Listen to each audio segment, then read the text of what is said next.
오늘 함께 보실 하나님의 말씀은 시편 19편입니다. 시편 19편 제가 가지고 있는 구약 성경 815면에 있습니다.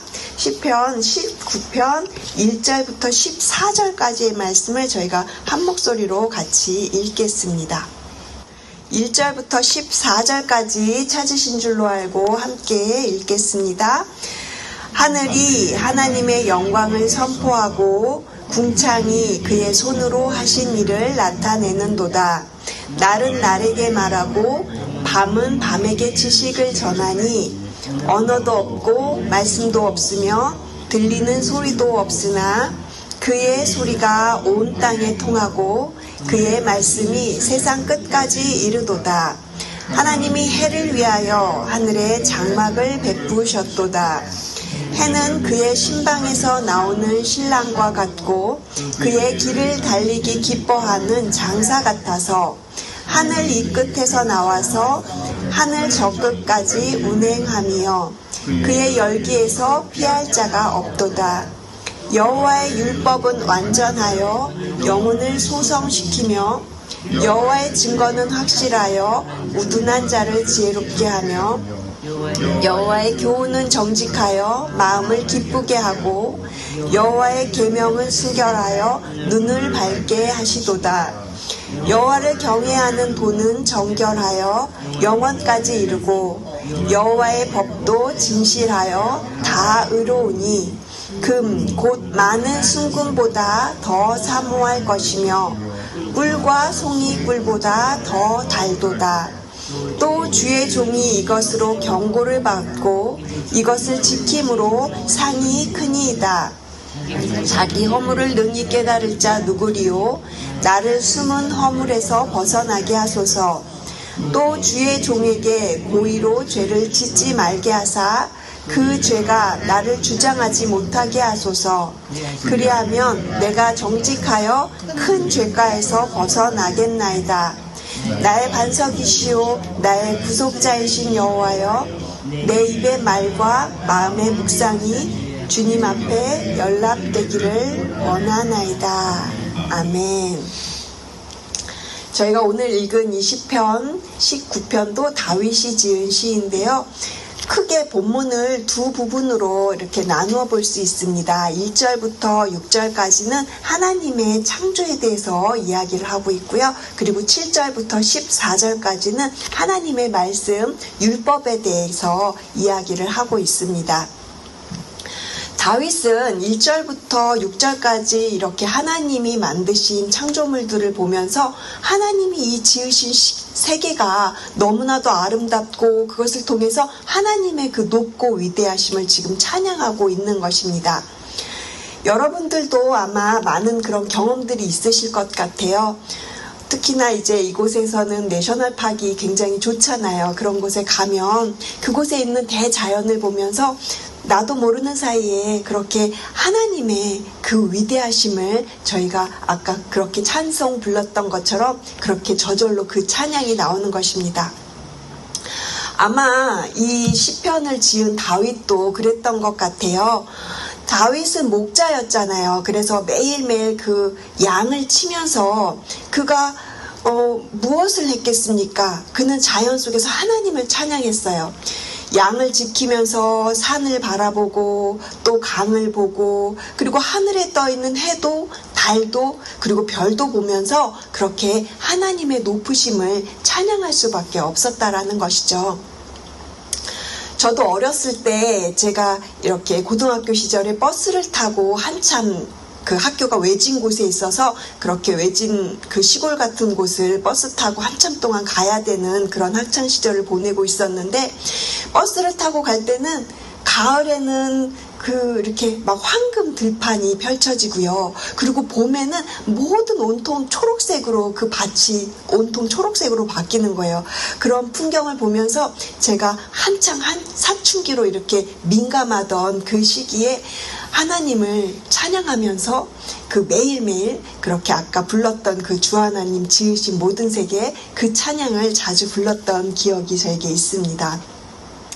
오늘 저희가 읽었던 이 19편 다윗이 그것을 이야기하고 있는 거예요. 1절에서 2절에서 보시면 낮은 낮대로 그리고 밤은 밤대로 하나님을 찬양한다, 이렇게 다윗이 고백을 하고 있죠. 저는 특별히 3절, 4절 말씀이 굉장히 마음에 와닿았는데 3절하고 4절 전반부까지의 그 내용을 제가 메시지 성경으로 좀 찾아보았어요. 매우 흥미로운 표현이 있어서 여러분께 들려드리려고 가지고 왔는데요. 이런 표현입니다. 그들의 말 들리지 않고 그들의 목소리 녹음되지 않는다. 여기서 그들은요, 자연을 말하고 있어요. 그 다음에 표현이 너무너무 기가 막힌데, 그 침묵은 온 땅을 채우고 소리 없는 진리 어디에나 울려 퍼집니다. 너무너무 멋진 표현이에요. 4절을 그렇게 표현하고 있는 겁니다. 대자연은 아무런 말을 하지 못하고 소리를 내지 못하지만 그 자연이 하나님을 그렇게 지금 찬양하고 있다라는 것이에요. 그 존재만으로도 하나님을 그렇게, 하나님의 위대하심을 지금 노래하고 있다, 그런 말입니다. 그러니까 우리는 하나님께서 만드신 이 대자연을 통해서 자연스럽게 하나님을 찬양할 수밖에 없는 겁니다. 그렇게 다윗도 지금 시편에서 고백하고 있듯이 우리도 그렇게 시편을 통해서 깨달으면서 나아가는 것이죠. 특별히 다윗은요, 해를 강조하고 있어요. 4절, 5절, 6절 말씀까지 다 보면 해에 관한 이야기를 하고 있는데요.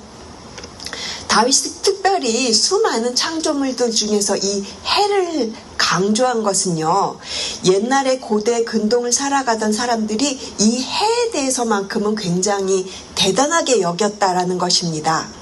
해를 최고로 여겼고요. 그리고 그래서 해를 숭배하고 또 해의 그 뛰어난 능력을 우상 숭배하는 일도, 그 해의 신을 만들고 그런 일들이 많았다는 것이죠. 그런데요, 다윗은 전혀 그렇지 않았어요. 그저 해는 하나의 창조물에 불과하다, 하나님께서 만드신 창조물의 일부다, 이렇게 고백하고 있어서, 그래서 4절 후반절을 보시면 다윗이 이렇게 표현을 하죠. 하나님이 해를 위하여 하늘에 장막을 베푸셨도다. 이 하늘의 장막이라는 표현도 제가 메시지 성경을 보니까 또 다르게 이렇게 재밌게 이야기를 하고 있어서 가지고 왔어요. 하나님께서 해를 위해서 거대한 둥근 지붕을 만드셨으니 그 지붕은 초대형이다. 굉장히 시적인 표현으로 메시지 성경은 조금 더 이렇게 현대적으로 우리 언어로 표현을 하고 있죠. 그러니까 이 해 역시 찬란하고 아름답고 위대하지만 이것 또한 하나님의 창조물인 거다, 이렇게 지금 선포를 하고 있는 것입니다.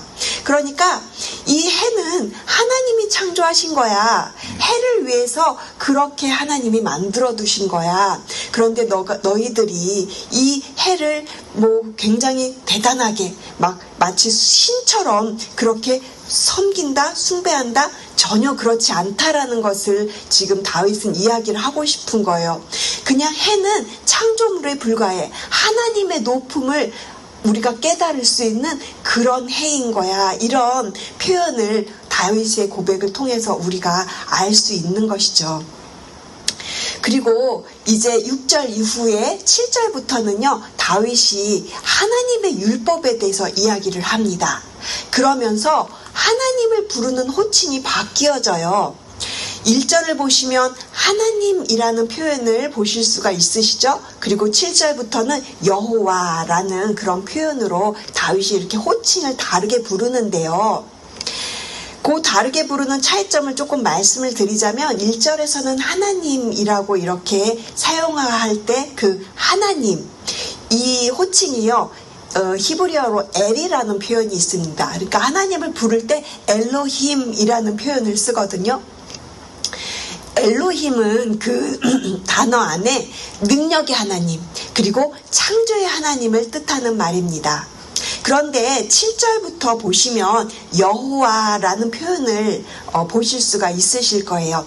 이 여호와는 어떤 하나님을 뜻하냐면 언약의 하나님, 약속의 하나님을 이야기하고 있습니다. 즉 하나님이 율법을 통해서 이 하나님의 말씀을 통해서 그 약속하신 것을 신실하게 지키시는 그분이 바로 여호와 하나님이시다, 이렇게 이야기하고 싶은 것이죠.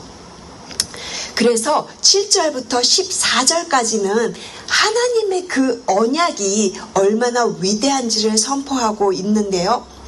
그러니까 1절부터 6절까지는 자연 경관을 통해서 하나님을 높이고요. 그리고 7절부터 14절까지는 율법을 통해서, 하나님의 말씀을 통해서 그 율법이 이제 어떻게 표현되고 있는지 우리 함께 7절 말씀 같이 다시 한번 읽겠습니다. 여호와의 율법은 완전하여 영혼을 소성시키며 여호와의 증거는 확실하여 우둔한 자를 지혜롭게 하며. 이 표현도 제가 메시지 성경으로 가져왔는데 한번 잘 들어보시기 바랍니다. 하나님의 계시는 온전하여 우리의 삶을 회복시키고 하나님의 이정표는 확실하여 바른 길을 알려주신다. 믿으십니까? 이것이 바로 말씀이 갖고 있는 힘입니다. 저희가 지난주에 이제 신년 특별 새벽 예배를 다 마쳤습니다. 그런데 특별히 저는 이 부분, 지금 읽었던 말씀에 대한 힘, 말씀에 대한 능력에 관한 우리 담임 목사님의 설교가 기억이 나요. 여러분 혹시 지난 화요일 날 너무 일주일 전이죠? 담임 목사님께서 요한복음 설교를 하시면서 말씀이 기준이 되어서 우리의 삶의 내비게이션이 되어서 우리에게 바른 길과 방향을 알려주신다고 했던 그 말씀 기억하십니까? 그래서 오늘 그 말씀과 동일하게 오늘 저희가 읽었던 이 시편의 19편 말씀도요, 동일하게 그렇게 다윗이 고백하고 있다라는 거예요. 이런 말씀이 다윗에게 어떻게 다가왔냐면, 다윗이, 저도 이제 특별하게 오늘 이 시편 19편의 10절 말씀이 굉장히 이렇게 다가왔는데 10절 말씀 우리 다 같이 한번 10절 말씀 같이 읽겠습니다. 금 곧 많은 순금보다 더 사모할 것이며 꿀과 송이꿀보다 더 달도다. 다윗이 이 말씀이 너무 좋았다는 거예요. 하나님의 말씀은 그 어떤 금보다 더 우리가 좋아할 것이고 꿀보다도 그 말씀이 달다, 이렇게 표현을 하고 있죠. 이러한 것들은, 이 말씀들은요, 그렇게 금보다 귀하고 순금보다 값지고 꿀보다 더 달고 송이꿀보다 정말 더 달다라고 그렇게 고백하는 거예요. 왜요? 이 하나님의 말씀이요, 우리의 삶의 생명이 되고 또 우리의 삶의 방향이 되기 때문입니다. 우리의 삶을 바르게 해줄 수 있는 힘이 바로 이 하나님의 말씀에 있기 때문에 다윗이 이렇게 고백한 것처럼 우리도 우리 하나님의 말씀을 이렇게 우리가 꿀처럼 달다고 고백할 수 있어야 되는 것이죠. 그래서 올 한 해 2026년도 1년 동안 저희가 이렇게 말씀을 꿀처럼 달게 경험하게 되는 역사가 있기를 저와 여러분 모두에게 주님의 이름으로 축복을 드립니다. 아멘. 설교를 정리하겠습니다. 다윗은 첫 번째로 자연을 바라보면서 그렇게 하나님의 위대하심을 찬양했고요. 그렇기 때문에 오늘 우리도요, 그렇게 우리의 주변을 바라보면서 우리 주변의 모든 하나님이 만드신 것들을 그렇게 보면서 우리에게 허락하신 또 그 삶의 자리에서 하나님을 높이는 그런 하루가 되셨으면 좋겠습니다. 그리고 또한 두 번째는 다윗은 이 말씀, 하나님의 말씀을 통해서 자신에게 주신 하나님의 그 삶, 그 방향, 그리고 자신이 어떻게 살아가야 되는지 그것을 깨달았어요. 우리도 마찬가지예요. 우리도 이 말씀을 통해서 우리가 어떤 방향으로 나가야 될 것인지, 그리고 우리의 삶을 어떻게 한번 다시 재정비해서 이제 2026년도를 어떻게 살아갈 것인지, 이런 것을 오늘 하루 기도의 삶을 통하여서 여러분들 안에 잘 이렇게 준비하시고 나아가시는 그런 하루 되시기를 주님의 이름으로 축복을 드립니다. 기도하시겠습니다. 하나님 감사합니다. 하나님께서 지으신 모든 것들을 통해서 우리는 하나님의 위대하심과 영광을 찬양할 수밖에 없습니다. 능력이 뛰어나신 하나님이 우리의 아버지가 되십니다. 정말 너무나도 놀라운 사실입니다. 위대하신 그 하나님이 우리의 아버지가 되신다는 그 놀라운 확신을 가지고 오늘 하루도 힘차게 살아가는 저희 모두가 되게 하여 주시옵소서. 특별히 우리에게 주신 하나님의 그 귀한 말씀으로 오늘 하루도 또 우리에게 주신 올바른 방향을 따라가며 또 말씀 따라 생명을 살아가는 오늘 한날 귀한 생명의 한날이 되도록 주님 축복하여 주시옵소서. 감사드리며 이 모든 말씀 사랑하시는 예수 그리스도의 이름으로 기도드렸습니다. 아멘.